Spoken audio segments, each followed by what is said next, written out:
Bom dia, boa tarde, boa noite, nono ano. Tudo certo com vocês? Então, eu espero que todos vocês estejam bem aí na casa de vocês, certo? E que possam prestar bastante atenção na aula de hoje, que nós vamos resolver aqui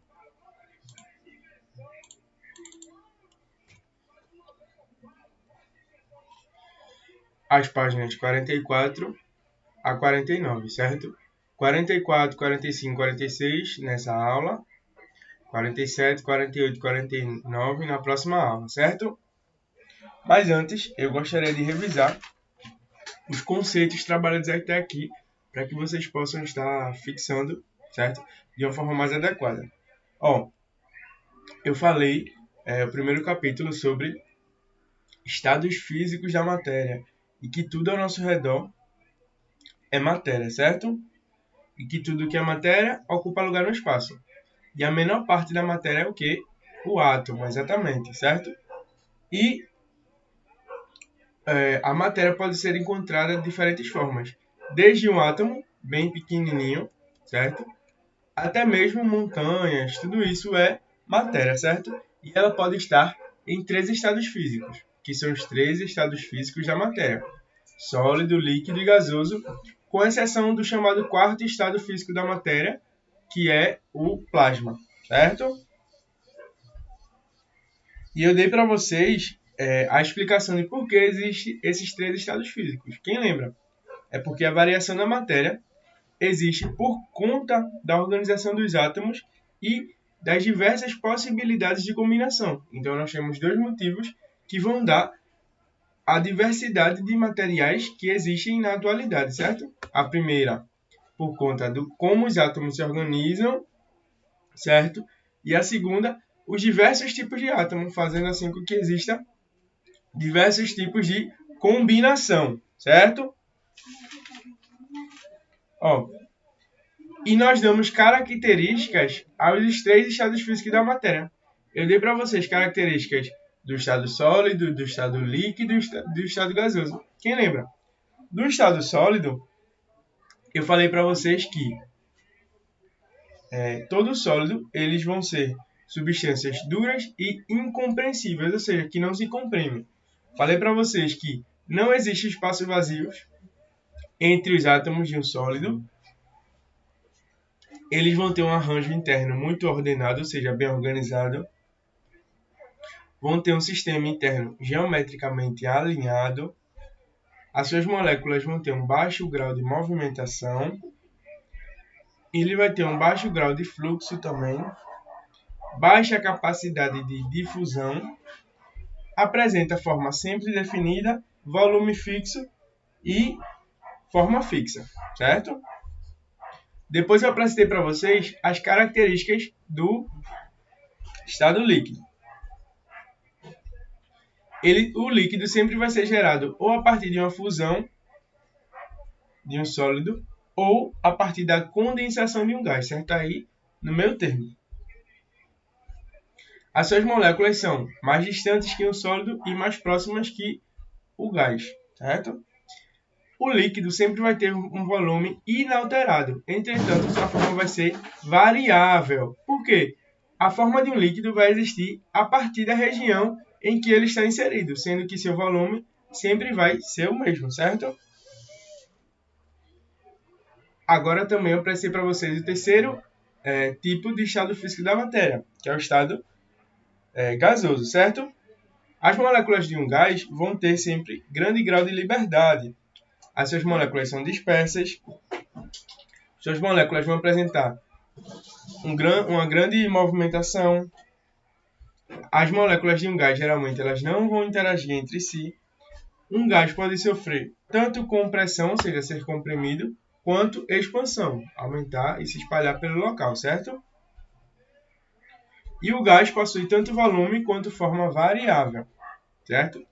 Depois nós falamos sobre as mudanças de estado físico. Falei para vocês que do sólido para o líquido se chama fusão, do líquido para o sólido, solidificação. Do líquido para o gasoso, vaporização, e do gasoso para o líquido, condensação, certo? E nós damos também características a cada mudança de estado físico dessa, certo? Falamos sobre a naftalina, sobre os orvalhos, etc. Falamos sobre temperatura e mudança de estado e também sobre pressão e a mudança de estado. Falamos sobre algumas propriedades da matéria, como massa e peso, certo? E depois nós iniciamos os estudos sobre o capítulo 2, né? Intitulado de Matéria e Energia. Eu falei para vocês que a matéria vai ser qualquer coisa com existência física e real, sendo a matéria no qual as substâncias são feitas, certo? E eu falei para vocês que tudo que não é matéria vai ser energia, como o som, a luz, as sensações térmicas, como se está frio ou está quente. Depois nós falamos sobre velocidade, massa, átomos, moléculas, certo? Depois eu expliquei para vocês que quando a gente sobe numa balança, não estamos medindo nosso peso, e sim nossa massa, fisicamente falando, certo?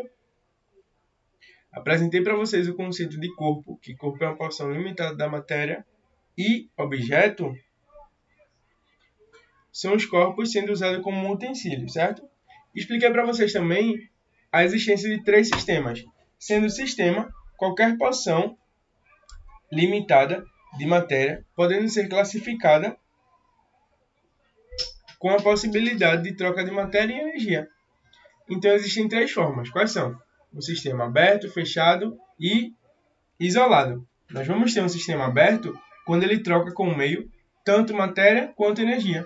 Vamos ter um sistema fechado quando ele não troca matéria, mas troca energia. E vamos ter um sistema isolado quando ele nem troca matéria e nem troca energia. Nós também falamos sobre as propriedades da matéria. Falamos sobre propriedades gerais, propriedades específicas e propriedades funcionais, certo?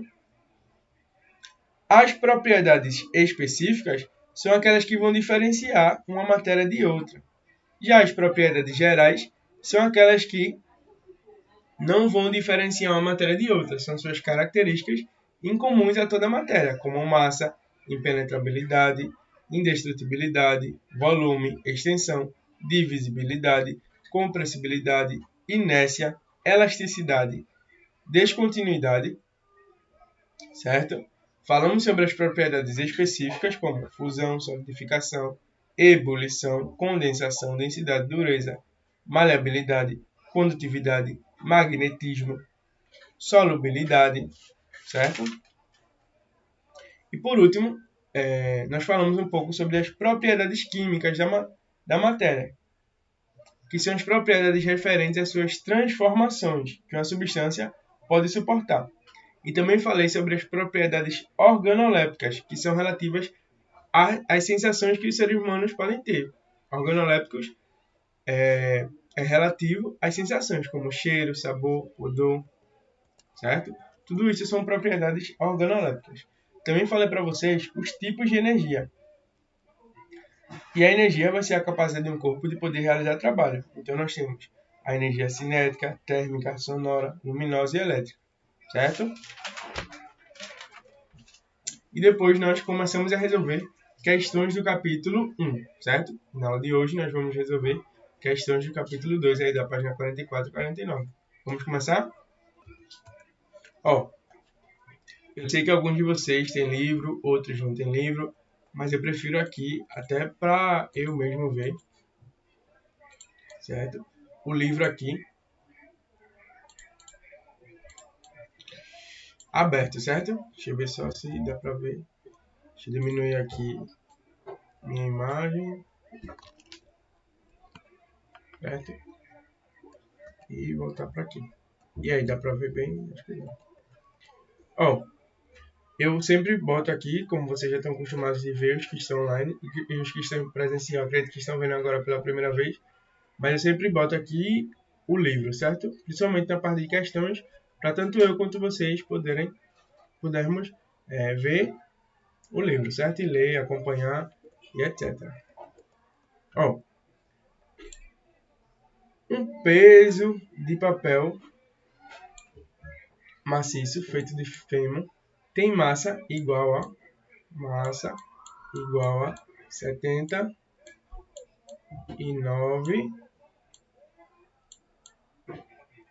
gramas.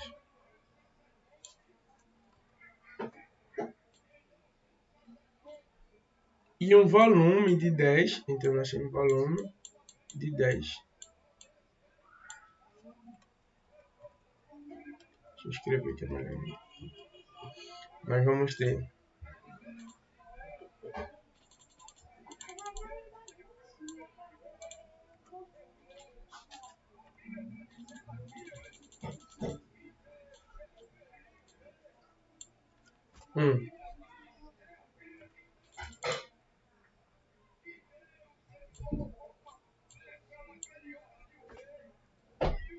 volume igual a 79 e, me desculpem, uma massa igual a 79 e um volume igual a 10, certo?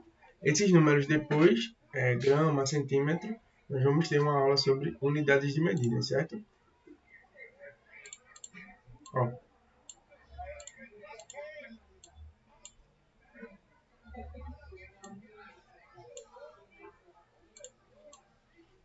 Certo? Para se calcular a densidade, como está dizendo aqui, calcule a densidade. Nós sempre vamos ter essa fórmula, que é densidade, massa sobre volume. Certo? É uma questão bem simples.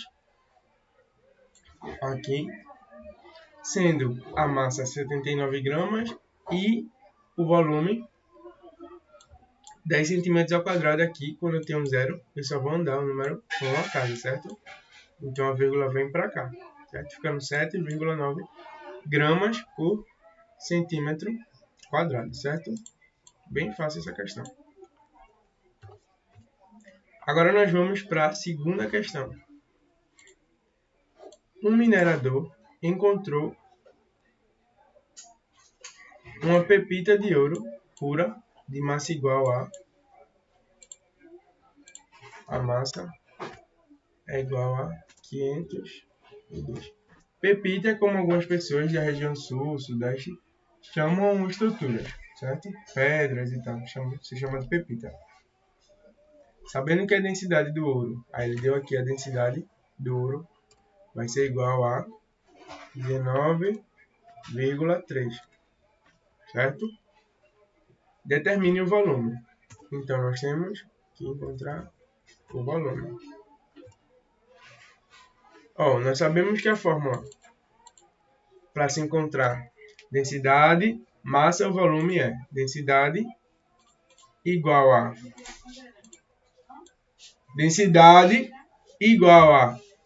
massa sobre volume, certo? E nós aqui temos a densidade, que é 19,3 gramas por centímetro ao quadrado, e temos a massa, que é 502, certo? Mas nós não temos o volume. Como é que a gente faz? Então, a gente isola o volume aqui, traz ele para cá. Quem está de um lado dividindo, passa para o outro multiplicando, certo? A gente passou o volume para cá, e a densidade que estava aqui em cima passa a estar aqui embaixo. E agora nós vamos ter a divisão. 502 gramas dividido por 19,3 gramas por centímetro cúbico, certo? A operação é um pouco complicada de se fazer, mas nada muito impossível, certo?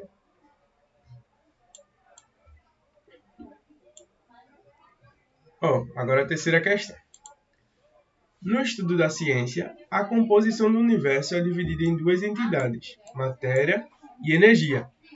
O que você entende por cada uma delas? Então, nós vamos colocar aqui que a matéria é tudo que ocupa um determinado lugar no espaço, seja ele visível, como uma mesa ou uma cadeira, ou invisível, como o ar, por exemplo, que também é matéria, certo? Então, tudo ao nosso redor é matéria, com exceção da energia. E na energia, nós podemos medir trabalho realizado,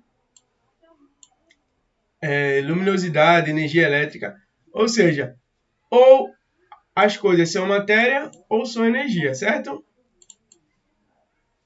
Quarta questão. As propriedades são usadas para descrever a matéria. Quais são as propriedades gerais e específicas da matéria? Essa aqui é um pouco mais decoreba, né? Mas vamos lá. As propriedades gerais vão ser extensão, inércia, impenetrabilidade, compressibilidade, elasticidade, divisibilidade e indestrutibilidade.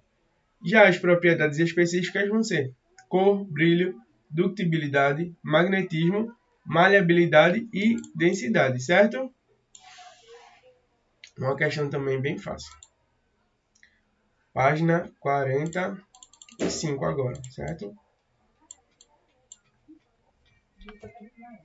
Ó, aqui na página 45, nós temos a quinta pergunta. Toda matéria é constituída por corpúsculos. Vou grifar aqui essa palavra.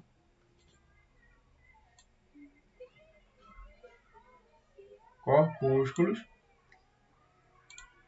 Esses corpúsculos podem ser átomos e moléculas, certo? Conceitue cada um deles e dê exemplos. Corpúsculos são o seguinte. Você tem, por exemplo, um bolo. Um bolo é formado por ingredientes, certo? Fazendo um paralelo aqui, a matéria é formada por átomos. Então, se os átomos são os corpúsculos da matéria e os ingredientes do bolo, nós podemos relacionar os dois. Porque corpúsculo vai ser aquilo que vai formar, que vai dar corpo a algo, certo? Por isso que essa palavra corpúsculo, que nós vamos escutar em outras áreas aqui das ciências naturais, certo? Então, como eu tinha falado para vocês, o átomo vai ser a menor parte. E quando ele combina com outras substâncias, ele forma moléculas, certo? Por exemplo, o átomo de oxigênio. Nós temos oxigênio mais oxigênio combinado, formando oxigênio. Mas se nós combinarmos dois átomos de hidrogênio com um de oxigênio, nós formamos a molécula da água, certo? Aqui, sexta questão. Quando nos alimentamos, adquirimos energia. Então, quando nós nos alimentamos, nós sim adquirimos energia de várias formas, certo? Nosso corpo é responsável por transformar a energia presente nos alimentos em energia química no nosso corpo. E essa energia química é transformada em energia mecânica, em energia térmica e energia elétrica dentro do nosso corpo, exatamente. E mais energia química também. Como assim? Quando nós comemos algo, nosso corpo degrada aquele alimento e absorve energias para ele. E essa energia que nosso corpo está guardando, ela é utilizada para nos movimentar, pensar, aquecer nosso corpo, certo? Movimentar as partes do nosso corpo, fazer nosso coração bater. Tudo isso vem da utilização da energia que nós adquirimos através do alimento, certo? Sétima questão. A tentativa de descobrir o significado do vácuo vem de muitos anos. Os primeiros relatos que temos vêm da filosofia grega antiga. Conceitue vácuo. Então, vácuo basicamente vai ser a ausência de matéria em um determinado espaço. Ou seja, quando nós não temos nenhum tipo de matéria, podemos ter energia, mas nós não vamos ter matéria em um ambiente, nós vamos ter o vácuo, certo? Por que o vácuo existe no universo? Porque no universo não tem nenhum tipo de matéria. E a gravidade, por exemplo, é algo que o ar a gravidade vai ser o peso que o ar exerce sobre nós e que os corpos vão ser atraídos para objetos maiores, que é a Terra, certo? Todo corpo na Terra é atraído para baixo, porque a Terra é um objeto maior.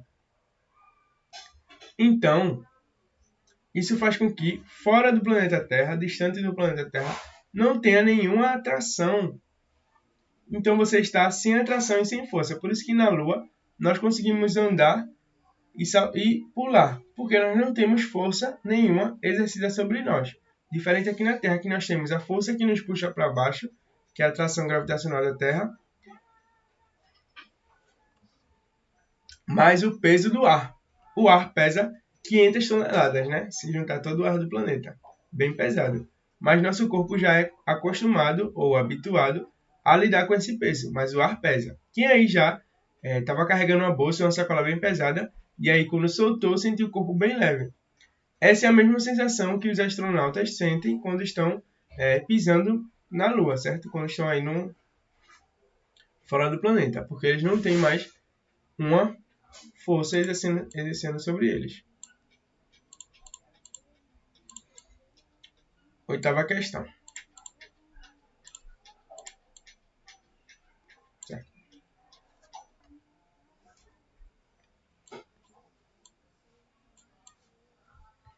Oitava questão. Vamos observar e experimentar as propriedades da matéria. Você usará para isso os órgãos dos sentidos, não é mesmo? Então, para nós observarmos a propriedade da matéria, nós teríamos as seguintes experiências. Sob o feixe de luz, o Sol emite um pequeno brilho. É o que nós vemos, né? É o que vejo. Ao pegar um pouco de sal de cozinha nas mãos, sinto que ela é formada por pequenos grãos. Coloco um pouco de sal de cozinha na língua e percebo um gosto que defino como salgado. Aqui as perguntas. Que sentidos percebem as propriedades do sal? Os sentidos que podemos perceber a propriedade do sal é a visão, o tato, que é o sentir, e o paladar, que é o sabor, né? Mas aí nós podemos ainda dividir essas propriedades, se são propriedades químicas, propriedades gerais, propriedades específicas ou propriedades organolépticas, certo? Tudo isso aqui veio a partir das sensações. Então, aqui, bota aqui O de organoléptica, certo? Todas as propriedades da matéria que nós podemos sentir a partir das sensações podem ser chamadas de propriedades organolépticas, certo? Letra B. Que propriedades do sal você pode perceber no relato acima? Aqui, como eu falei, propriedades organolépticas, certo? Vamos aqui para a nona questão. Nas palavras e expressões a seguir, vamos escrever E para energia e M para matéria. Luz, energia. Raios de sol, energia. Folha de papel, matéria. Calor, energia e água, matéria, certo? Explicando novamente a diferença entre energia e matéria. Matéria é tudo que está no nosso redor, que é feito por átomos, que possui propriedades gerais específicas, e energia vai ser o que não é matéria, relativo a trabalho, ação e a movimento. Assim como a energia elétrica, energia solar, energia luminosa, energia cinética e por aí vai, certo? Vamos para a última página.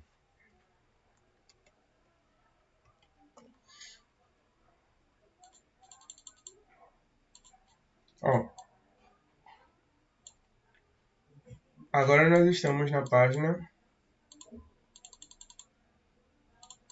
46.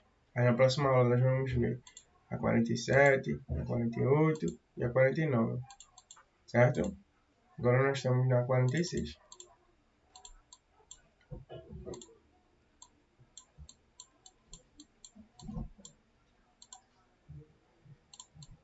Primeira questão da página 46.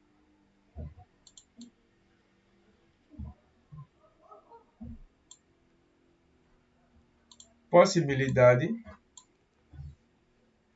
do corpo reduzir sua extensão em pequenas partes.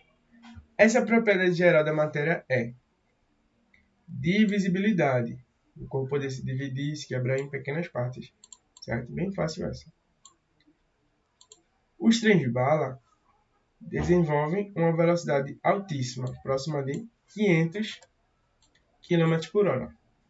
Pelo fato de flutuarem sobre os trilhos, isso só é possível porque o trilho, bem como os trens, tem como propriedades Magnetismo, porque os trens balas eles vão ser atraídos de uma estação para outra através de ímãs, certo? Terceira questão.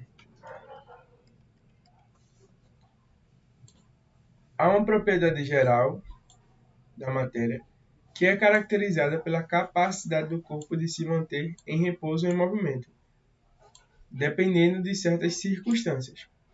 Essa definição está relacionada com a inércia, que é do corpo poder permanecer parado em movimento de acordo com o que ele estava anteriormente. Se ele está parado, ele tende a continuar parado.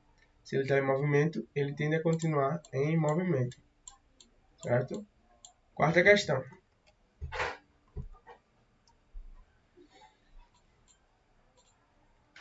Capacidade de redução de volume do corpo sob uma condição de pressão. O nome adequado para a propriedade geral da matéria é compressibilidade, que é dos corpos poderem se comprimir, os que são compreensíveis, certo? Você poder comprimir algo, ou como geralmente os sólidos são incompreensíveis. Os sólidos são incompreensíveis, ou seja, a gente não consegue comprimir.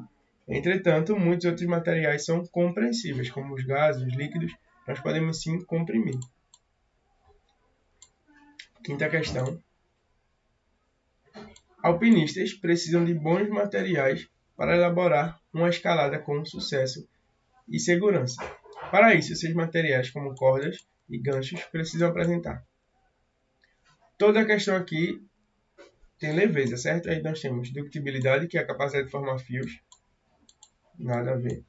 Elasticidade, poder se esticar. Seria bom para um alpinista poder que seu fio estique? Não seria. Densidade. Poderia ser algo com muita densidade. Seria ideal porque teria muita massa e volume, logo seria pesado. Então, algo pesado não seria bom aqui para os alpinistas. Rigidez é uma propriedade que não existe. E indestrutibilidade, aqui a alternativa certa aqui, letra D, que é de não poder se romper, certo? Tem dificuldade aí de ser destrutiva. Sexta e última questão da aula de hoje. A polícia brasileira utiliza coletes feitos com tecido forte e resistente, como uma espécie de lona, mas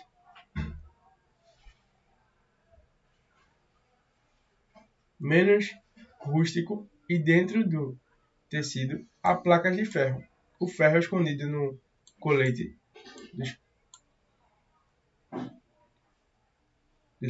da polícia foi selecionado segundo a capacidade desse material de oferecer. Tem alta densidade dos metais, elasticidade é algo bom? Não é. Ductibilidade, poder formar fios, é algo bom? Não é. Aqui a gente tem essas duas questões aqui que poderiam estar certas. Indestrutibilidade ou dureza, certo? Mas a que está mais adequada aqui com a questão é dureza. Certo, gente? A aula de hoje era isso. Obrigado e até a próxima, Nano.